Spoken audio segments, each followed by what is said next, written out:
الله أكبر الله أكبر فلا هادي له وأشهد أن لا إله إلا الله وحده لا شريك له وأشهد أن محمدا عبده ورسوله أما بعد. Moving on to another contemporary issue that we don't find much about it that involves the maqasid of Sharia, but is nonetheless something that I know we want to talk about, is the issue of gender relations. And between men and women, brothers and sisters. And one of my relatives, she told me, never say male and female unless you're in biology class. You're talking about embodied human beings with personalities. These are women and these are men. Don't say male and female. And I think that this is something that the vast majority of Muslims simply don't understand in the right way. The vast majority of Muslims simply don't understand this issue in the right way. Muslims have never, historically, been a prudish community. What does the word prudish mean? Prudish. Prudish. Unnecessarily shy. Unnecessarily shy, made uncomfortable by even the suggestion of sex. Meaning like, nowadays if you want to, scare a Muslim, just come up behind them and say, sex. What's that? We don't want to talk about that. That even the suggestion of this very natural and necessary component of our lives is now, it has this shameful tinge to it. This was not the case of how the Prophet ﷺ and the companions related to this area of life. They used to speak very candidly about this. They used to, are there any children here? Oh, there aren't any children here. I guess I can speak candidly too. But they used to talk about,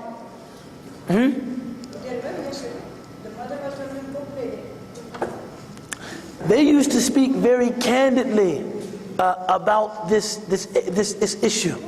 They used to talk about, how the practice is engaged.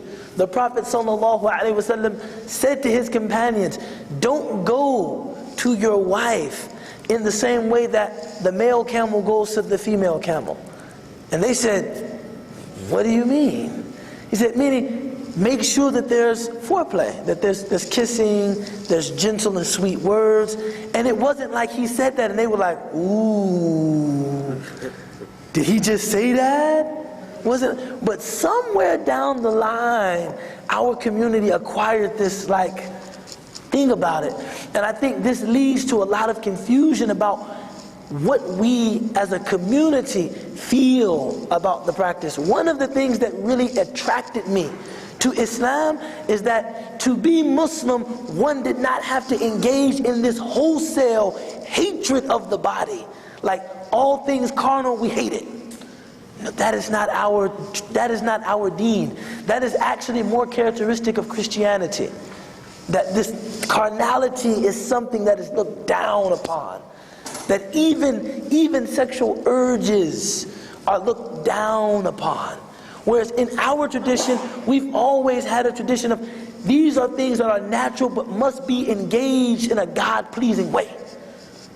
Period. It's not wrong. And many people point out that one of the points of Surah Yusuf alayhi salam is when Allah Ta'ala said, Hamma bihi, Hammat bihi. She desired him. Wa hamma biha. And he desired her. Is that Allah wanted to show the believers, even a prophet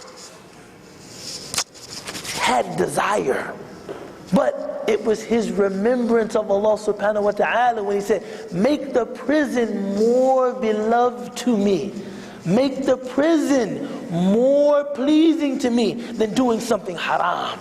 But the fact that he felt that in and of itself is not something to be criminalized, because we believe in the isma, or the infallibility of the prophets. And the reason why we insist this will be, wait, I will tell you to cut the camera off, but you don't have to cut it off. You don't have to cut it off. The reason why we insist on so much adab, or manners, so much etiquette between the genders, is because Muslims are an erotic people. I know that sounds strange for you to hear that, but Muslims are people who affirm that there is a natural chemistry that exists between women and men that must be governed properly. Meaning this is natural, and because it exists, we have to comport ourselves in a certain way. That's our tradition. See, so the first thing I want to make clear is that adab does not grow out of a denial of sexuality. Like, we want to pretend like women don't exist. Although I know some uncles act like they want to pretend like women don't exist. We want to pretend like, no. It's because we are aware that there's an energy here that is real, that we have to be mindful of. And this is why our tradition insists on so much etiquette. Not to be prudish, not like, oh, sisters, oh my God. That's the wrong attitude. That is not the religiously endorsed attitude. The attitude is, we should have adab, because there's a chemistry that exists here that we have to be mindful of. That said, maqasid, or look, the first maqsad that we mentioned, this is the maqsad of all maqasid, is the preservation of deen, preserving deen. And in this society, if women don't have access to religious spaces like men have access to religious spaces, how will we be able to preserve the deen? How will women be able to preserve their deen? And somebody wants to tell me, wait a minute, there's a hukm in this school, there's a hukm in that school. I remember, and I'm not saying this to throw dirt onto the ulama, but I remember sitting with a scholar, and someone said, well, in the Hanafi school, it is makruh. And I studied Hanafi law, and I'm saying, I'm going on record. I think in terms of interpretively, the Hanafi school is the most brilliant of all of the madhahib, other than the Maliki school. But that's a whole other thing, you know what I mean? Other than that. But the Hanafi school is absolutely brilliant. But he said there's a hukm in the Hanafi school that it's makruh for women to come out of their homes and attend the masjid. Right? There's a hukm in the Hanafi school. He said except for Fajr and Isha, because it's presumed to be dark outside. Like during the time of Fajr, it's dark, so no one can see her. And during the time of Isha, it's dark, so no one can see her. It's okay. And the Shaykh said, why are women worried about making Isha? They should be at home making Asha, which is dinner. Astaghfirullah wa atubu ilayh. This is the wrong attitude. These are people that I respect, but they just don't get it. My response, I said, Shaykh, how do you expect to foster a religious community and you're saying it's permissible for women to go to the mall? Going to the mall mubah, but going to the masjid is makruh. La hawla wa la quwwata illa billah al-azim. Going to the mall is permissible, but going to the masjid is makruh. What I'm saying is that I don't care what single solitary hukm exists, if those ahkam restrict or limit a woman's ability to access the religious community, they don't apply. We have to discard them. Because in Egypt, if you live in Egypt, I lived in Ana Masri, khalas, Ana Masri bi kulli fakhr, Egyptian, and I'm proud of it. right? If you live in Egypt, you will inevitably be able to just access deen through the medium of culture. You know, you hear Quran all the time, your friends, your family members, your neighbors, television programs, etc. If you live in America and you don't have access to the religious community, it's like you're on a deserted island. It's like you've been marooned. You're just out there somewhere. So if someone wants to come to me saying, this is the rajih, this is the preponderant opinion in the madhab, women shouldn't be doing this, this is the that, what about the adab, what about this, we can't have mixing, we can't have this. I'm thinking, what about the maqsad of preserving deen among our sisters? What about that? And they're like, oh yeah, right, yeah, I forgot about that. What about that? So right off the bat, I'm not negating the necessity of adab. We have to have adab. But the idea that because of adab, or because of this ruling, or because of that ruling, a woman's ability to access deen should be limited, we should take a stand as a community that those positions, even if they're based on dalil, are just unacceptable for our context. I'm saying this as the son of a woman, and the husband of a woman, and also the father of a little girl. And I'm basing that not just on this isn't, oh Ubayd, you've been westernized. Well, you might think I have been westernized, you know, Ubayd, you've been westernized. No, this is based on maqasid al-sharia. Yes? There's much apprehension in the Muslim community when you say something like, anything that, if it's a hukum, whether in any madhab or it's a hadith, you know, and you say that it's not falling in line with the Quran, it's not falling in line with the maqasid of the Quran, it's not falling in line with the maqasid of Sharia, we need to do away with it. There's a lot of apprehension for that. How do you address that? I think you have to teach people about the maqasid. This an issue like this one. This is why the maqasid are important. Because even if they say, look, it's preferable for women to pray at home. This is true. You know, in most articulations of Sharia, this is true. It's makruh in our madhab for women to go to the masjid, which I've heard many times. You go to some of these masajid, they don't have female prayer spaces. The ones that, you know, and many of them have prayer spaces, but these are dirty little hovels. They're like mop rooms or utility rooms, or, you know, it's utility rooms or something like that. And the thing about it, I'm thinking the inversion of Muslim masculinity, that the men are in a like comfortable, clean prayer area and the sisters are making jama'ah with spiders. And the men feel like they're men. This is unthinkable, unfathomable.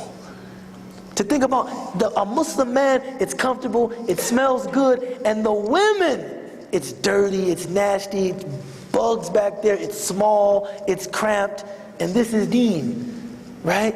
But what I would say to them is that the preservation of deen, these sisters, now they can't connect with the religious community, and consequently are having difficulty feeling some ownership over their Islam. So when anybody comes to them, and this is why we have to recognize that one of the reasons why we're losing so many of our sisters is that when someone comes to them with the rhetoric of empowerment, they are eager to discard the deen. You know what? You're right. Because this is a community that doesn't even respect me. You're right. And not to mention my humanity, my ability, my ambition. They don't even respect me as a Muslim. They don't even respect my desire to connect with the divine. It's not even a place for me to pray. Why would I continue doing this? And I would say that maqsad, I guess I erased it, of preservation of deen. We have to like write that in capital letters, underline it. We have a responsibility. Remember that hadith, and this is one of my favorite, this particular riwayah of the hadith, I love it. There was a sister, and she was an Ansari woman. She came to the Prophet sallallahu alaihi wasallam, and she said, Ya Rasulullah, we hear you saying all of this about the men, and they have access to you, they're going out, they're fighting, and what about us? What about women? And what I found remarkable about the hadith of the Prophet ﷺ is the first thing he did was turn to Umar and some other muhajirun and say, hey, what do you think about this? Because they had never heard a woman speak so eloquently. You know, because realize these are people that love language. And she was very eloquent, she spoke forcefully, she was confident, she was self-assured. And so the Prophet ﷺ said, what do you guys think about this? You know Umar's response in one riwayah, one recension? He said, Ya Rasulullah, I didn't know they could do that. He said, I didn't know that they could do that. Meaning, it was just, look, I've never seen that before. I didn't know that women could speak like that and confidently. And the Prophet responded like it was, yes, they can do that. Hey, nah, they can do that. But they can do that. They can do that. Then he proceeded to give them the same amount of access to him. Of course, the companions, they were close to him, but in terms of a formal class, he gave the men a class and he gave the women a class. He gave the men a class and he gave the women a class. Because he was concerned about what? The preservation of their deen. It wasn't like, look, we're practicing the deen and you guys are just helping us. You have a deen too, but don't worry about it. If I get in the Jannah, I'll just take you with me. You'll come with me. No, you have a deen that must be maintained, that must be preserved, that must be fostered, that must be watered. So when we think about gender issues and we see them through the lens, through the prism of maqasid, I'm about to trip, that would be great TV, wouldn't it? When we see them through the lens of maqasid, the first thing that jumps out to me is preservation of deen. Is there anyone that has a question about that or a comment about that? Or yes? Chivalry is still alive. Yes. I just wanted to say, preservation of deen, it's not just keeping the women, but if those women don't feel invested, their future mothers, then they're not going to teach their children about it. Absolutely. Al-Madrasa. The mother is a school. I mean, it's, you know, the fact that we can focus on these singular rulings, or even just this concept of fitna, is something that we do to our own peril. Yes? A lot of these things have to do with culture also. So to keep, and one of the ways to keep women down or to keep them very backward is to educate them. Because knowledge is part of ayn, is compulsory for both men and women. And the Prophet said, if you educate a woman, you educate the nation, and if you educate the man, you educate just an individual. We are the nurturers. It's so important, for us. So I think as women, we have to get really know our rights, know our responsibilities, and so on. But I think a lot has to do with culture. A lot of countries in the Middle East, women don't go to the masjids. In Sudan and these places, a lot of when these women come to America, they really get more involved and they feel more, I think, more liberated. But in those countries, a lot of women are not being recognized and, attend the masjids. I think you're spot on, and I think too that sometimes we don't express enough. See, Joshua, you had a comment. Okay.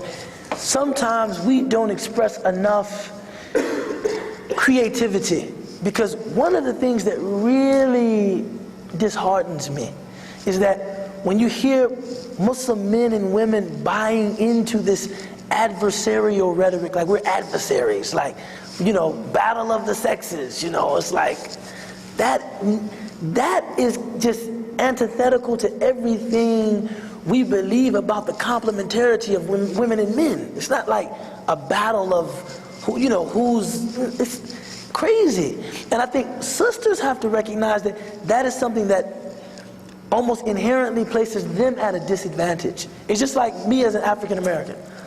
If we say to white Americans who are, they represent most of the dominant culture, both culturally and, in this case, perhaps more importantly, economically.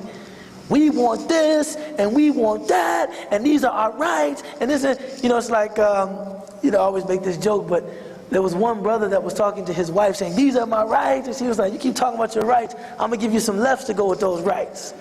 You know what I mean? What you mean, your rights? Like, look, right? But if we just say, these are our rights, we want this, we want that, how easy is it for white people, right, in a case like that, to simply say, so what? What does that have to do with me? I don't care. But when we adapt that rhetoric and say, look, this is something that's better for, if we improve the state of inner city schools and we allocate more funding, we have a better American school system. We have more capable workers. It's a rising tide that's raising all boats. These aren't just our issues as African Americans. If you let the inner cities of this country collapse, you let the country collapse. Then they say, we have to think more deeply about this. So when women say, look, women, we want this, but when you frame it and say, look, the entire Muslim community suffers when women are disempowered. The entire Muslim community suffers when women feel displaced. The entire Muslim community suffers. Then those men are more prone to listen and say, I have to step back and think about this. And that's just, we have to have some creativity. If you say, look, we're women, look, I don't even want to, you don't have enough estrogen, I don't even want to talk to you. You understand? A man could just feel like, look, we don't care about that. We don't care about that. But we have to always frame that discourse inside the language of community, inside the language of family. But preservation of deen is amongst it. That's what I wanted to hint at, strike at with that. Yeah. My comment was simply, you might want to check Ancestry.com, because your lineage might be from that Saudi woman with eloquence. You framed it very well, and I think I had a tingling sensation as I was listening to it.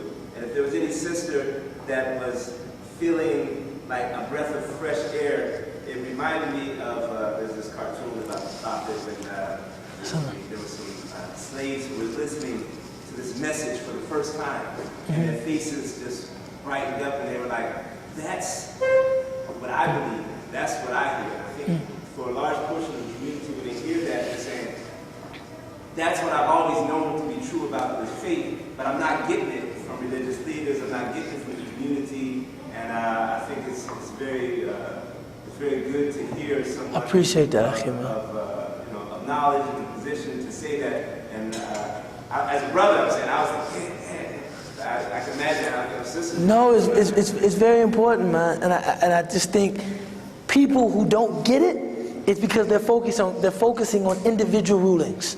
It's just, this is makruh, or what about, ikhtilat? We less the, ikhtilat bain al-rijal wa nisa, mixing of women and men, and you have real rulings about that. But I'm saying the maqsad of preservation of deen, hifd al-deen, muqaddam ala hadhihi al-juz'iyat. It takes precedence over these individual rulings, and we have to understand that. On the issue of marriage, there's a lot of qawa'id. There's a lot of qawa'id. There's a lot of maqasid that become relevant. Last night, I mentioned what for me is one of the most pressing issues, is this idea that was brought to my attention only recently, that Muslims classically, we don't have a concept of alimony. Meaning a woman is divorced, her husband is religiously responsible for maintaining her during the period of her iddah, that mandatory waiting period, and then after that, the assumption is that she's going back into the custody of her father, brother, uncle, or some male member of her family that is going to care for her. And in our community, now, we do have many women that are professionals and otherwise work, but we have some women that choose to be homemakers. Maybe they serve a family for 25 or 30 years. Their husband goes through a midlife crisis, buys a red sports car, gets his ear pierced, and decides, I don't want to be married to you anymore. These are things that we really see. Right? I don't want to be married to you anymore. Now she's 50. She doesn't have any education. She doesn't have any money. He's going to maintain her for 3.5 months, and then after that she's on her own. And even if that conforms to the outward letter of the Sharia, my argument, and I'm putting this together in some articles and some papers, that's a type of darar, that's a type of harm. Wala darar, wala dirar. There's no harm and there's no reciprocating harm. And that as long as we know that culturally the nature of the Muslim community is changing, we should accommodate for that change by, some kind of, severance agreement on the front end of a marriage, or within the contract, some kind of severance condition, or and don't get me wrong, I see some brothers looking real uncomfortable, like, Ubay, what are you saying, akhi? Ubay, what are you saying, man? Ubay, if a sister is a wage-earning person, that's different. That could be, but a sister who is exclusively a homemaker, who doesn't have the benefit of going out and making money. Now, the severance gift is mentioned in the Quran, but Allah Ta'ala says it's for the muhsineen, it's for the people of ihsan. Meaning, like, if a man decides to divorce a woman, he gives her something, saying, look, basically, see, Muslims used to produce gentlemen. Now, when a divorce occurs, it's always ugly. That's Allah. The expectation is, I'm sorry this didn't work out. I know that it's no consolation, but here's something to try and just, I'm sorry, right? But it's mentioned as something that is an obligation for the muhsineen, the people of ihsan. Now in the Shafi'i school, it's wajib. The severance gift is wajib. In all of the other schools, it's recommended. I say on the basis of a qawa'id approach, in our community, it should be wajib. It should be wajib. There should never be a circumstance where a sister divorces, and after serving a family, and the man has money, now she's on her own, she's impoverished. Khalas, that's it. Even if that conforms to the outward of the law, we don't believe that it is the divine intent for a woman to feel insecurity at the prospect of being a homemaker. Is it? Yes. This is very valid and contemporary topics, but the problem here is that in this Western democracy and Western society, you have the alimony and palimony. So alimony and or palimony, right? Mm-hmm. So that basically takes care of that interest of the women. Mm-hmm. So, but unfortunately in the Muslim world, where actually Islam is not being practiced in law rather than in personal life, the law is such that she goes high and dry. Basically, she's totally, doesn't get anything from her. She's out. Husband. She's out. So I think this topic you're talking about is more important to adopt and practice in Muslim country rather than in this. But the reason it's important in America, and I'm actually working with 2 Muslim attorneys, we're putting something together now, is that the alimony and palimony, it's not always fair. No. It's not, not the men are saying, okay, Ubay, come on now. No, it's not always fair. And I think in this area, Muslims have just shown a really bad disinterest in really crafting something that protects our women, but also conforms to our Sharia. Because I've been pulled into divorces where women, especially because they might be hurt and a bit spiteful, they're going after everything. They want his retirement, they want the house, they want the savings, they want everything. And even when someone says, sister, this is not deen, this is not, I agree as a student of Islamic law that you are entitled to something, but not everything. They just don't even want to hear it. They're like, I'm mad, I'm angry. So I think that even here in America, we just need to put together more elaborate marriage contracts in a way that protects women, but also protects men. Men also need protection. You don't know how many friends of mine who, subhanAllah, they entered divorces, they wanted to settle them amicably, and they were willing to offer something. Like, look, I own a home, we also own a boat, and I have some liquid cash and a couple of other assets, stock portfolio. Let's talk about you receiving something. And she felt, no. Everything the state gives me the ability to go after, I'm going to go after. But that's only because they don't believe that the Sharia is just. They don't believe that, I questioned my wife. I said, why is it that when a divorce occurs, there's no recourse to Islamic law among the women? They don't even care. Talking Sharia is like, you're like, look, the Sharia, forget that. What does the court in the state of Virginia say? Forget the Sharia. I don't care. And these are practicing Muslims. I said, why is that? She said, because we don't believe that the Sharia, not the Sharia, but the men responsible for articulating the Sharia, we don't believe that they care about protecting us. We feel much more confident that the state of Illinois or the state of Virginia actually has interest in protecting us. So when I'm talking about this maqasid approach, is that maybe in the letter of the law, something like that, like alimony, it isn't clearly indicated that a woman receives that. But if we want to demonstrate on the basis of our maqasid, right, that could be preservation of life, and our qawa'id, that we do care, we are concerned, we do want to be fair, they'll have more confidence in the Sharia. But this only happens if we talk about these things on the front end. They'll have more confidence. You know what? Let's see what Islamic law has to say about this. Because now they're like, that whole Sharia business, you can forget that. You can forget that. I'd rather go with Judge Judy. The whole Sharia business, that's nothing. You can forget that. I don't care about that at all. And we have to recognize as men, this is our fault. This is our fault. Yes. In this country, right? I mean, the Sharia law, or whatever Islamic law, I think it's good to have the intellectual exercise, what we are doing, to kind of set aside or have a narration from Islamic jurisprudence and law. But you can basically only able to implement that because the law of the land is going to override.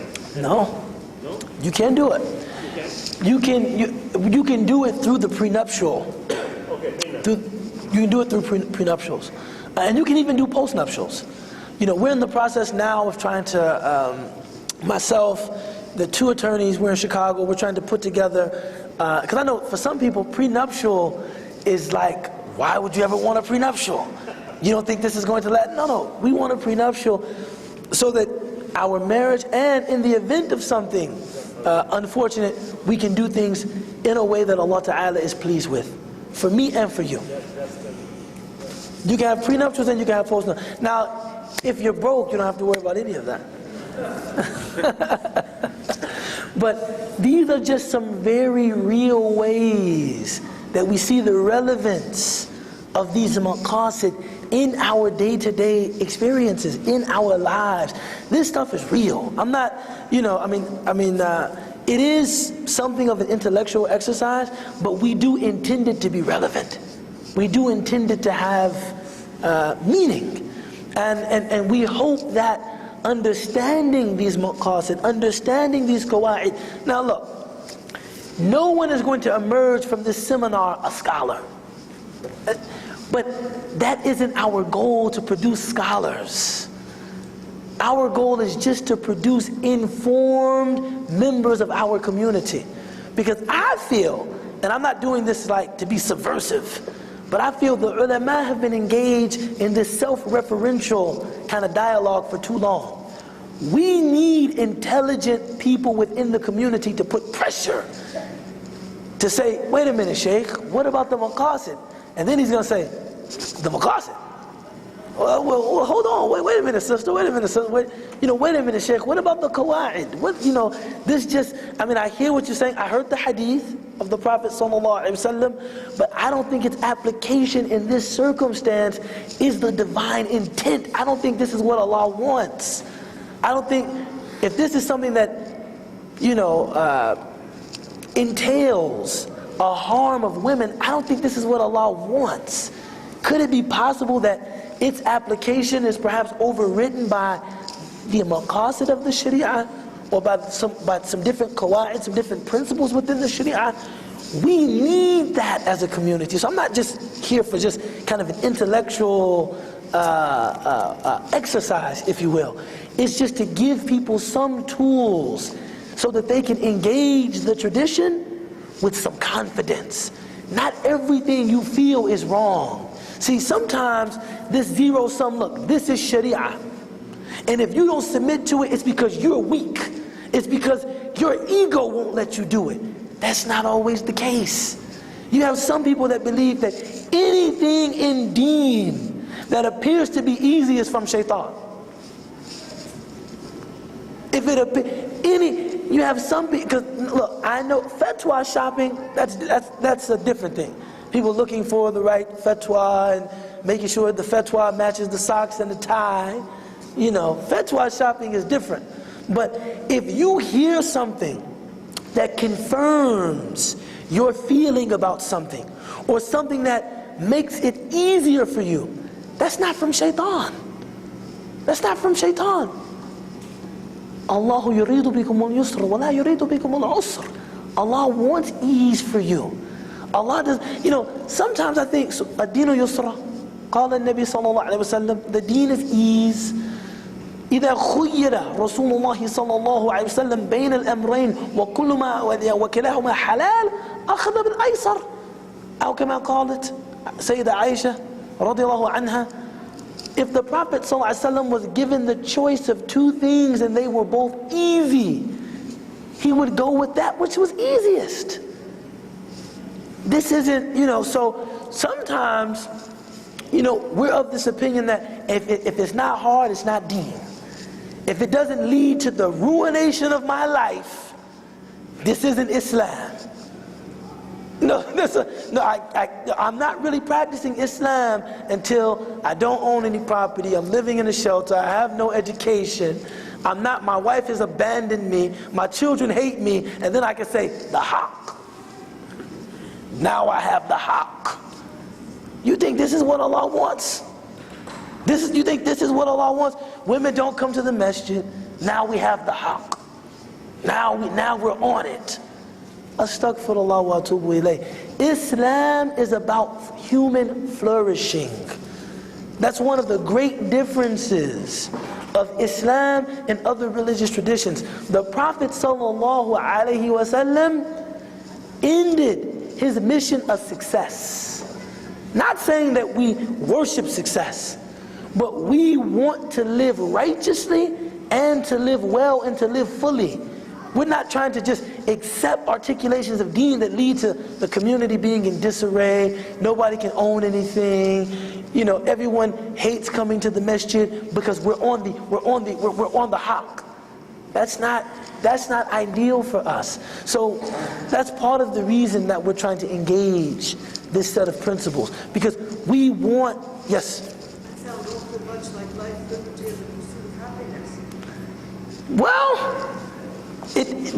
there is definitely some similarity there, and we should say that unabashedly. Yes, life, liberty, and the pursuit of happiness. Now, in this context, the pursuit of happiness, it's relative, but I'll put it to you this way. One Western social critic said that all morality in America is falling to the wayside, and that the only thing left is you can do whatever your nafs wants as long as you don't stop someone else's nafs from doing what it wants. And that is what some people call the pursuit of happiness. Look, if this is what I want to do to be happy, leave me alone and let me do what I want to do to be happy. And if that's what you want to do to be happy, I'll leave you alone and let you do what you want to do to be happy. No. We don't accept that premise. But inside a very broad, generous set of perimeters that Allah Ta'ala has given, yes, we desire for people to be happy. We desire for people to live well. Our community, I'll tell you something, this is something that really happened. Dr. Jackson told me about this. They said that someone once came to the Majmu' al-Fiqhiyya in Cairo, and they wanted to know, look, can we take out a loan, ribawi, qard ribawi, bil fawaid? Can we take out a loan, an interest-bearing loan, to purchase property to buy a masjid? And this was a community, this was a place in which there was no other way to do it. Of course, one would hope that they could be more creative. That you could, rent to own. There's a lot of different financial instruments out there.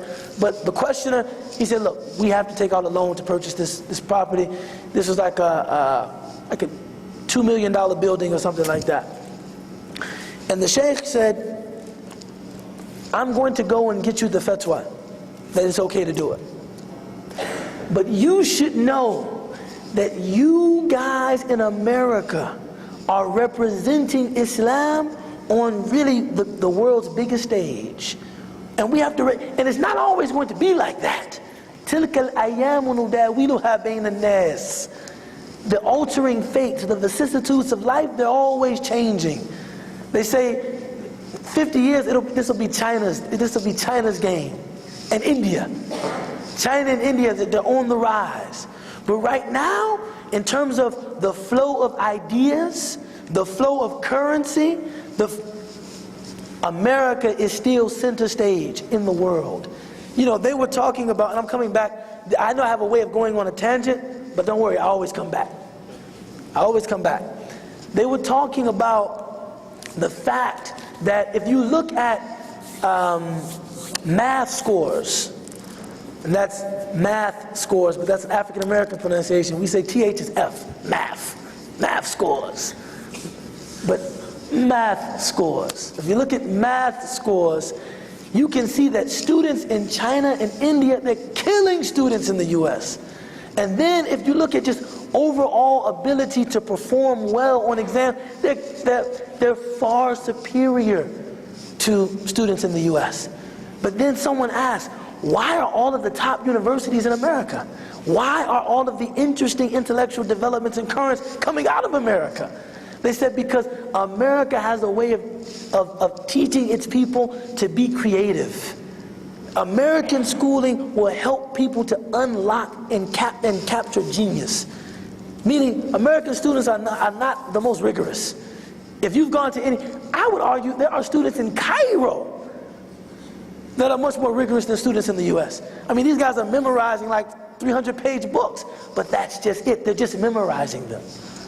There's no real tahleel, there's no real analysis, there's no real dissection of these texts, but they're just memorizing them. So when it comes to the production of ideas, I'm not saying Americans are the smartest, but America is still the place where a lot of your technological currents, business currents, they're being developed here. They start here. So he says, you guys are representing Islam there. If you think on the basis of the maqasid that it is okay for you guys to have a substandard existence communally there, no way. No way. No way. People should see you all thriving. You should not accept any position that, now we're not talking about individual moral positions. Communally, you should not accept any position that inhibits your ability to thrive. You are the ambassadors of Islam. But we don't even think like that. But this is how this is why we're teaching these maqasid. This is why we're talking about this. Because we want an existence rooted in the text, but enabling. We want to be enabled to let Islam do its work. You know what I'm saying? So the next issue Yes, we have questions, yes. Coming back, that loan you said about masjid, so where we are on that? Oh, coming back. He got the fatwa and they bought the property. They bought the property with the loan. With the loan. I can't say that it's okay categorically, but that was the position of that mufti, that it was okay. You know, one of the real confusions, and this is why I hate these fatwa sites. I hate them. Because people forget that a fatwa is an individualized legal opinion. It's not like I can go read someone else's fatwa and say that's my situation too. Every situation is different. Now, in a different community, resources are more abundant. Maybe taking a position like that one is not advisable. But maybe in this community, where look, we would have no decent, presentable place to pray if we didn't do this. Maybe the position of the fatwa of the mufti might be different. And I know that for me, it's really good to come to ALIM Center because it looks nice. Because some of these masajid, not nice, not good. And when we get invited, I do some interfaith stuff. We get invited like to churches. I'm always like, you guys think you can just set a corner up for me there and just put a little mihrab and a rug and I can just come here and just worship? And they just, because it's so clean, everything is nice, everything is, there's a very fragrant, sweet smell. I'm like, this is nice. I go to the masjid, it smells like feet in that joint, man. It's like, this is not the way that we want to represent Islam. Somebody have a question, comment? Support your former point about women's rights when it comes to the preservation of religion. I mean, sometimes we don't even need to go as far as the formalized of Sharia, because Allah documents in the Quran the story of Qawla bint Tha'la, where she internalized the maqasid of Sharia, while the Prophet ﷺ did not have revelation to address the concern that her husband divorced her, and then he wanted to come back to her. And she came to the Rasul and said, look, this does not feel Islamic to me. This is not right. And the Rasul did not know how to answer because he didn't have wahy. And then Allah subhanahu wa ta'ala revealed Surah Mujadala to address this issue that, hey, there is issues. It's a very important point. I mean, the Prophet sallallahu alaihi wasallam said in the authentic hadith, "Istafti qalbak, walau aftawk an-nas." وفي الرواية, "Istafti qalbak, walau aftawk, walau aftawk, walau aftawk." Ask and consult your own heart, even if people are telling you what you should be doing. And then he said, ask and consult your own heart, even if they're telling you, even if they're telling you, even if they're telling you. Because we want to build up this ethical faculty in people. This idea that, look, I don't have to have the, ask Imam on speed dial for everything. It's like someone tells a joke, Sheikh, he just told a joke, can I laugh? It's okay? Alright, yeah, that was funny. Alhamdulillah. Now it's some people, this is the situation. I'm sitting here, man, Sheikh. And the thing about it, it's not sustainable. And we don't start encouraging people to take some ownership of the deen, the mashayikh are going to resent them. Because I don't want people calling, nobody wants someone calling them every 10 minutes. I'm at work, look, this just happened. What should I do? This just happened. What should I do? They just invited me out. Should I go? Can I sit? Can I do? What can I? It's like, if you have some understanding of the maqasid, you can proceed. And even if you come to recognize that what you did was maybe not the best decision, you make tawbah and you keep going. But you have to have some ownership over your deen. Yes? My main point from that was, we don't always have to go to the maqasid right away if we haven't built the foundation of the Quran. This woman did not have maqasid al-Sharia prevalent to her, but because she understood and internalized the Quran, the empowerment came from that. And so a lot of times in our communities, sometimes we kind of circumvent the Quran and go to maqasid al-Sharia, the qawa'id al-fiqhiyya, and we don't have a foundation in the words of Allah subhanahu wa ta'ala, the book of Allah, to even be able to have the ability to ask our own hearts because we haven't built that kind of foundation. So. Yeah, and a lot of that is that we have to build ourselves too spiritually, man. This conversation, to be honest with you, sometimes I lose interest in this conversation about maqasid. And look, there's a difference between knowing about Allah and knowing Allah. And this isn't like, wait a minute, Ubayd, you're getting all Sufi now. That's not what I'm trying to do. I'm just saying, people that, it's almost like, I remember I was in Cairo, and when I first got to Cairo, I wanted to study Aqidah, creed, belief, because this is what everybody in my community was arguing about. So for me, it was like tasalluh, like going to get my weapons, And he said to me, what do you want to study here? أنا أريد أن أدرس العقيدة. He said, why? tasalluh. I want to go back to America. He said, عقيدة. هل تعرف ربك? Do you know your Lord? I said, yes. هذا عقيدتك. This is your aqidah. Do you know your Lord?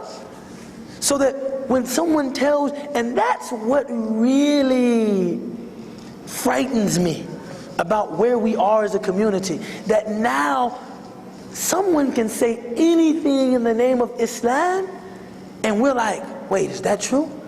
There's nothing that we're like, no way, no way, no way. I remember, talking to my late wife's mother.